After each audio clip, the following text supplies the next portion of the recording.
Sorry about that, I had tape on my mouth. This video is about why I tape my mouth shut when I go to sleep. Now, why would anybody want to tape their mouth shut while they sleep? It seems crazy, right?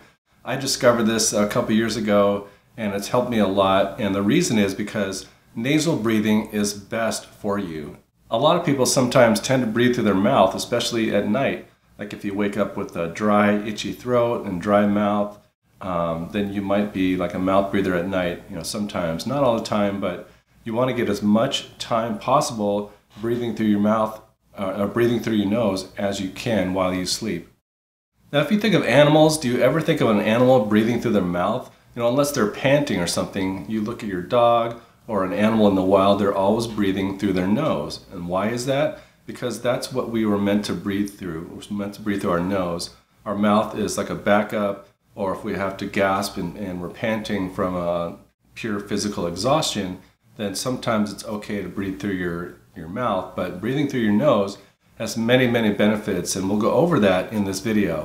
In modern society, our diet and our stress levels have caused a lot of people unwittingly to start breathing through their mouth, at least some of the time.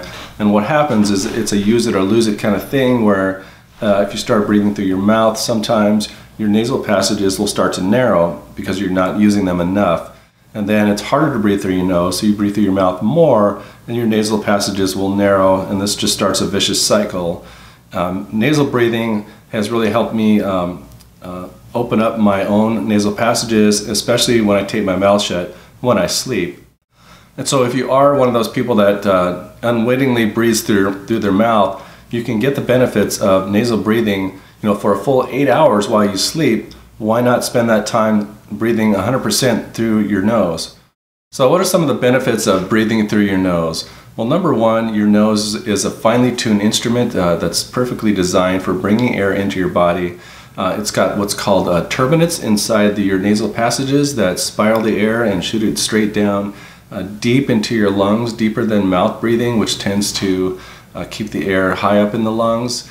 And breathing down deep into your lungs is associated with the vagus nerve and the relaxation response of your body. It also, your nose is set to moisturize and heat the air before it enters your body. And if you're breathing through your mouth a lot, you can you're breathing in air that hasn't been moisturized, and this will irritate and dry out your air passages, and that can lead to a response of inflammation in your lungs. Your nose also acts as a filter for bacteria and viruses and pollutants as they enter the body. There's mucus and cilia that will capture those pollutants and particles and bring them down into the stomach, where your stomach acid can destroy it. Versus mouth breathing, where some of those particles and pollutants and viruses can enter the lungs and cause you to get sick. So it's much better to breathe through your nose for that reason alone. Another benefit of nasal breathing is that your nose produces what's called nitric oxide in large quantities, and this helps, it acts as a bronchodilator, dilates your bronchial tubes. It also acts as a smooth muscle relaxer, so your airways open up and it allows you to exchange gas more easily and get more air and oxygenate your body better. And it also acts as an antimicrobial agent, so it helps kill bacteria and viruses that have escaped from the cilia and the mucus on its way down into your lungs. So what happens when you breathe through your mouth? Well, the air is not warmed and it's not moisturized, and this can cause inflammation, and it can cause a response by your body to kind of swell up the areas as it tries to repair damage from inflammation and particles and things more easily getting down into your lungs.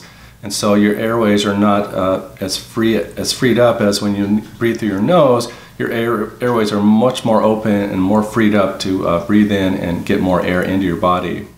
Another thing is that we tend to breathe faster and lighter, which means we're hyperventilating. And when you hyperventilate, you're breathing more, but you're not getting more oxygen in because you're pushing out the CO2 from your body. And actually the CO2 in your bloodstream is the catalyst that pulls the oxygen off of your hemoglobin from your blood into your body. So if you hyperventilate, you might feel like you're breathing a lot more, but you're actually getting less oxygen into your tissues, your brain, and your vital organs. Another thing that could happen with mouth breathing is that you're evaporating the saliva around your teeth, which is protective, and it can lead to tooth decay and can lead to bad breath.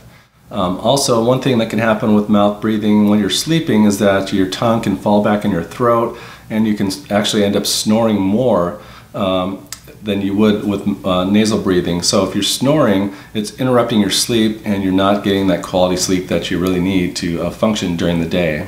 So how do you tape your mouth shut when you sleep? A lot of people have a lot of different ways to do it. I just use a simple 3M micropore tape, and I'll put a link down below where you can buy this, but you can buy it at any drugstore, Walgreens or Rite Aid or something, or you can buy it on Amazon. There's special tape you can buy on Amazon for sleeping, but you don't really need that. You just need some tape that it's like medical tape, and I use the 3M micropore. So I just take a little bit of strip like this, and I just put it vertically on my mouth like this. That way, if I get into emergency, if my nose gets blocked for some reason, I can still kind of breathe through the sides of my mouth. And I'm still kind of aware when I sleep that that it's there, and I know that I can pull it off if I need to in emergency, versus taping my whole mouth shut. I don't feel comfortable doing that. So I just put it right here, and it just reminds me when I sleep to just kind of keep my mouth shut and breathe through my nose. And I sleep, through the night. I used to get up a lot during the night and use the bathroom, or I was restless, or I'd get up and I would just be wide awake, and I would have to read to go back to bed or something. But I found that when I started breathing through my nose through the night, that I sleep the whole night through, and I sleep much more soundly. And during the day, I feel better because all my nasal passages and my airways are more open and more free, and they're not irritated. I wake up feeling better, my airways feel good, they're not irritated, and I've just found all these benefits very helpful with nasal breathing and taping my mouth shut at night. So I really hope you found value from this video. If you did, just make sure to hit the like button and subscribe to my channel for any new videos I got coming out, and we'll see you on the next one. Thanks a lot. Bye.